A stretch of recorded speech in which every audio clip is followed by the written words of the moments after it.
పత్రాలు అందజేసిన 783 మంది గ్రూప్ 2 నియామక పత్రాలు అందజేసిన. గ్రూప్ 3, గ్రూప్ 4 8000 పైన గ్రూప్ 4 నియామకాలు నేను చేపట్టిన. ఈ ఉద్యోగ నియామకాలు 60,000 పైన నేను ప్రత్యక్షంగా ప్రభుత్వ ఉద్యోగ నియామకాలు ఇచ్చిన. ప్రతిదీ లెక్క కట్టండి. నేను మీడియా మిత్రులకు సూటిగా సూచన చేస్తున్నా, లెక్క తీయండి డిపార్ట్మెంట్ వారిగా. 60,000 పైన ఉద్యోగాలకు నియామక పత్రాలు నేను అందించినా లేదా?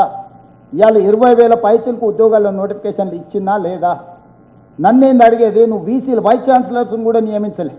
తెలంగాణలో ఉన్న అన్ని యూనివర్సిటీలకు వైస్ ఛాన్సలర్ నియమించి ప్రక్షాళన చేయట్లేదా? ఇవాళ ప్రొఫెసర్ల రిటైర్మెంట్ ఏజ్ పెంచి పిల్లలకు చదువు, నాణ్యమైన చదువును అందుబాటులోకి నేను తీసుకురాలేదా? ఏ రంగాన్ని నిర్లక్ష్యం చేసినా చెప్పండి. 1.5 ఇయర్స్లో 23 నెలల్లో మొదటి 6 నెలలు ఎన్నికలకే పోయింది.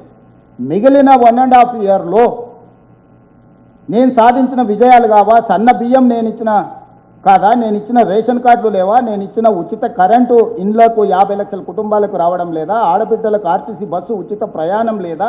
500 రూపాయల సిలిండర్ మీ కళ్ళ ముందు కనిపించడం లేదా? దాదాపుగా నువ్వు రోడ్లన్నీ వదిలేసిపోతే హ్యాంలో ఈరోజు దాదాపుగా 20,000 కోట్ల రూపాయల టెండర్లు కొత్త రోడ్ల కోసం పిలిచింది లేదా? నువ్వు వదిలేసిన ఆరామ్ గారు పూర్తి చేసింది నేను కాదా? పీజీఆర్ ఫ్లైఓవర్ బ్రిడ్జ్ పూర్తి చేసింది నేను కాదా?